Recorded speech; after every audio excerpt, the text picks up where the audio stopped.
Rumah sopir taksol yang persis di belakang depo Pertamina ini utuh, padahal di sekitarnya hangus. Rumah sopir taksol yang persis di belakang depo Pertamina ini utuh, padahal di sekitarnya hangus. Padahal bangunan di sekitarnya hangus terbakar. Rumah sopir taksi online yang tempat berada di belakang depo Pertamina Pelumpang, Jakarta Utara yang kebakaran ini malah utuh. Rumah tersebut adalah milik Sutrisno yang cuma terpisah oleh tembok pembatas yang terbuat dari beton. Rumah Sutrisno hanya rusak di bagian pintu belakang, serta pinggiran asbesnya saja meski rumah-rumah di kanan kirinya hancur berkeping-keping.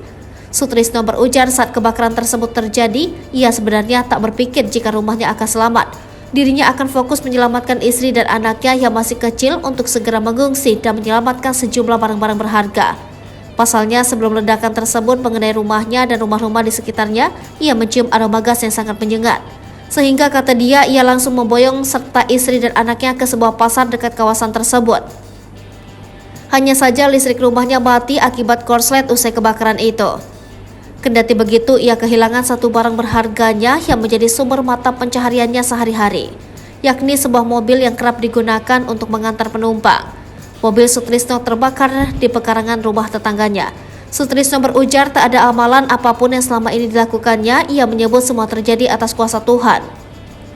Sementara itu, pantauan Warta Kota Live di lokasi sekira pukul 16, rumah Sutrisno nampak berdiri kokoh meski tembok rumahnya sedikit retak.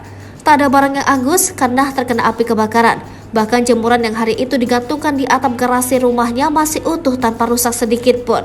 Sementara rumah di sekitarnya rata, hanya tersisa puing-puing bangunan saja.